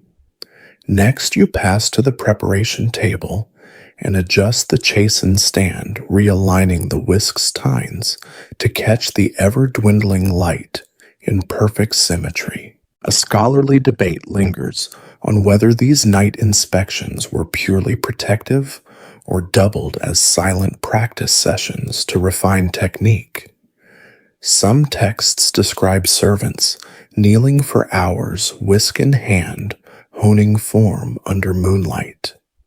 You resist the urge to whisk phantom tea, but let your gaze linger on the chasten's elegant curve. You move to the trays, wiping them one last time with a soft cloth. The lacquer gleams like a moonlit pond, and you run your fingertip along its edge, noting a single fingerprint, probably yours. You erase it with deliberate care. A quirky anecdote drifts in. A servant once slipped a joking note under the tray's lip during a night watch. Don't forget to rest, leaving a smile for the morning shift. You consider doing the same, but tradition demands utter silence. You pause at the tatami mats, their straw fibers cool beneath your knees. You press your palms flat, feeling the rush beneath your skin. The mats still bear the memory of your day's polishing, but night brings a different contract preservation of stillness. You bow your head, offering the mats your silent pledge to guard them from disturbance. From the corner of your eye, you spot a candle's flame flicker an uninvited gust. You rise and crouch beside the hearth, adjusting the air vents to steady the glow. The coals hiss faintly, as if grateful for your attention. A mainstream detail, night watch lighting, varied by school, with some using slow-burning candles scented with frankincense to deter insects and calm the mind. You inhale the resin's subtle sweetness and hold the hearth's exhalations close to your chest. Your attention drifts to the garden, visible through the open screens. Moonlight bathes raked gravel in silver, the patterns etched by your broom, now inverted in luminous relief. You kneel at the threshold, brushing your fingers along the frame to catch any drifting dust. You whisper a grateful thanks to the stones for holding your morning's artistry. A scholarly aside debates whether night watch duties included periodic patrols through the garden, but you decide against wandering. Today's cold air would betray your scent to any nosy wildlife. Back inside, you stand in the room's center and close your eyes. The soft chorus of crickets drifts through the paper walls, punctuated by the distant toll of a temple bell marking midnight. You inhale the room's blended aromas, aged cedar bamboo polish, freshly swept gravel, and the faintest echo of matcha. All combined into a tapestry of memory you vow to guard with unwavering focus. You hold this vigil for what feels like both an eternity and a single heartbeat. In the stillness, you sense the weight of centuries resting on these implements and surfaces. Ghostly echoes of past ceremonies ripple through the silence, and you acknowledge them all in a single, wholehearted bow, but folded low, mind clear. A light joke surfaces. If I nap even for a second, the fukusa might fold itself into an origami crane. You push the thought away, refusing to betray your post. Instead, you let your mind wander to tomorrow's dawn, imagining the first bowl of tea in your hands once more. At last, the temple bell tolls 4 more times, each chime a resonance through your chest. You rise and place your hands against the hearth's stone, surround, whispering a quiet vow to serve again with renewed spirit at sunrise. The coals flicker in response, as though acknowledging your promise. You step back to the center, bow once more to the room's four corners, then extinguish the lanterns one by one, as if drawing curtains on a stage. The room plunges into gentle darkness, but you remain sentinel of silence until the first star fades in the eastern sky. You settle onto the cool tatami at the back of the tea room, legs folded beneath you like a reclined crane, and take a moment to inhale the hushed amalgam of scents that lingers in the air. Charcoal's warmth, ceramic's faint earthiness, and soft floral echoes from your ikebana. Your limbs ache from kneeling, your back hums with fatigue, yet your mind buzzes with the day's countless motions.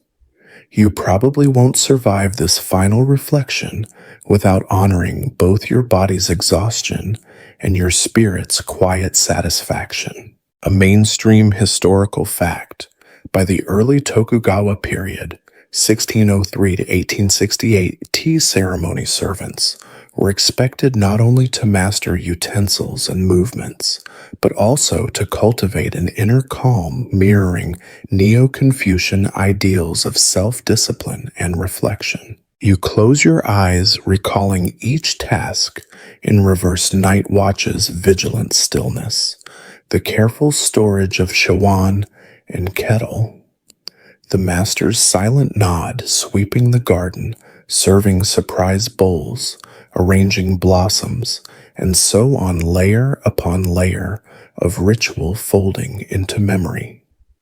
Your breath slows as you trace the day's highlights. You remember lifting the first bowl at dawn, foam trembling at the rim like morning mist. You recall the thrill of coaxing embers into glow and the subtle thrill when you served tea from behind the guest's cushion. A fringe rumor surfaces. Some veteran servants claim that if you reflected on each act while kneeling at the room's geometric center, you could glimpse a tapestry of past servants' shadows dancing across the tatami, a phantom audience to your devotion. You smile at the image, though you've never actually seen those shadows shift. You shift slightly, pressing your fingertips into the tatami weave and feeling its resilient give.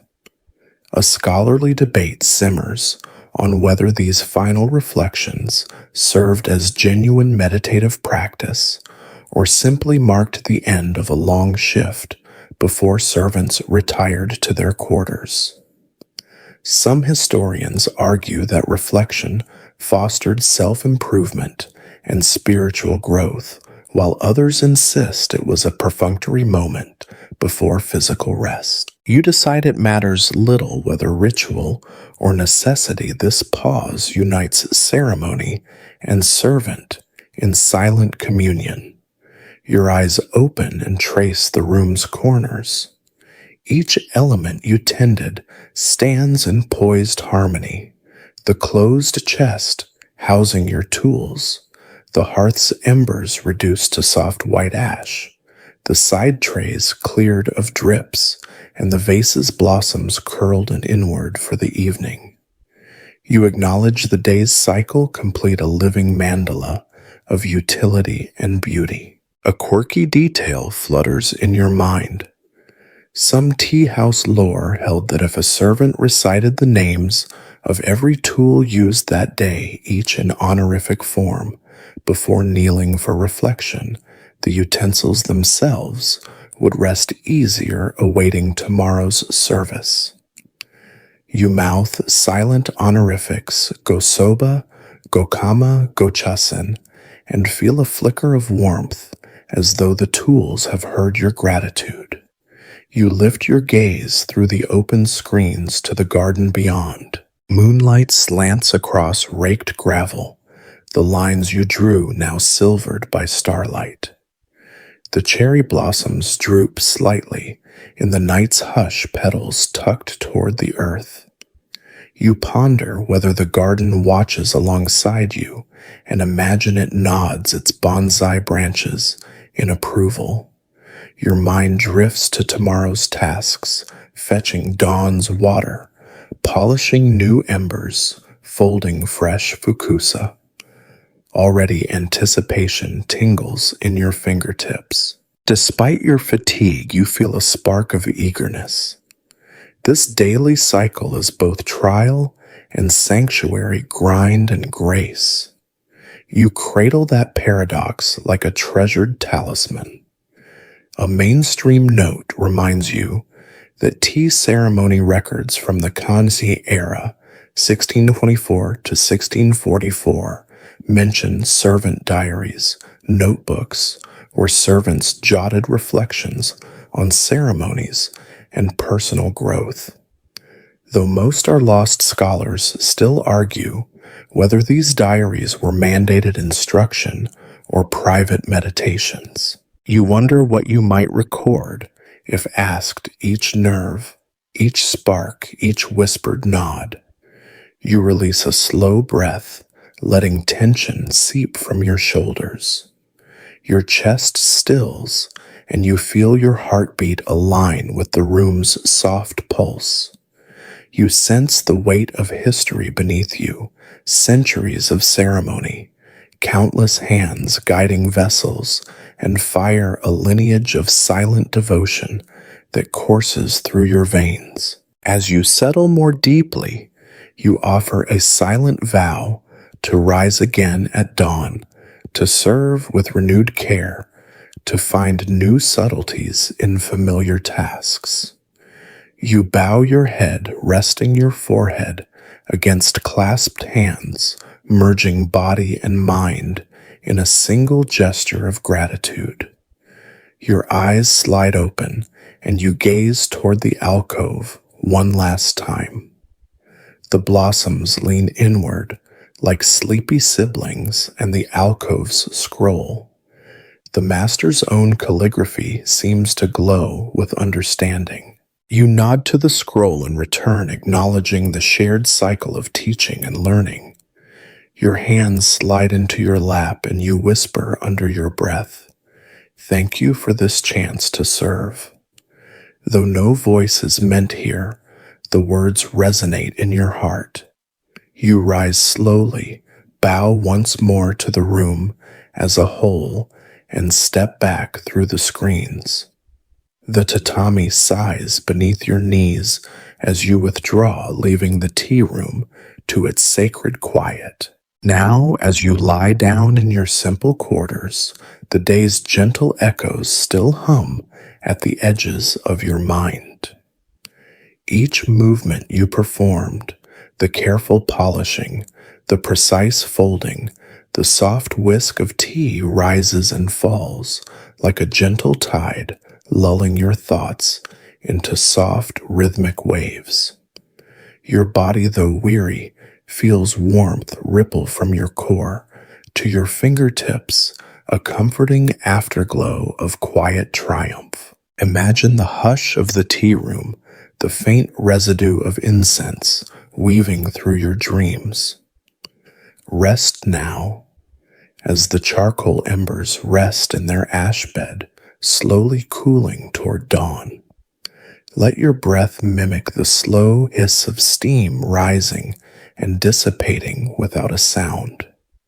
In this twilight space between wakefulness and sleep, every worry fades, as petals drifting from a plum branch landing softly on still water. Your limbs unfurl like blossoms at daybreak, curling into a cocoon of soft futon and cotton cover.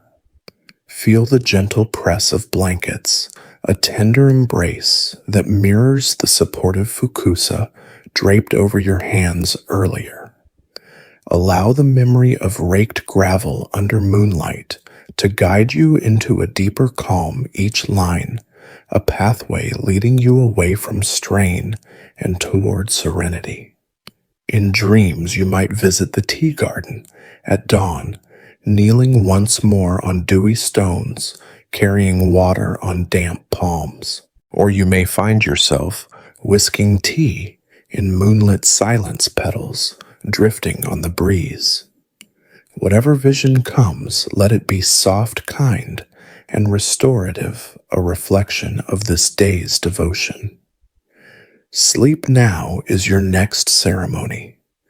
Drift beyond thought, beyond care, into the gentle sanctuary of rest. Sweet dreams await soft as the first bowl of tea at sunrise, calming as the final whisper of the tea room's echoes. End of script. Sweet dreams.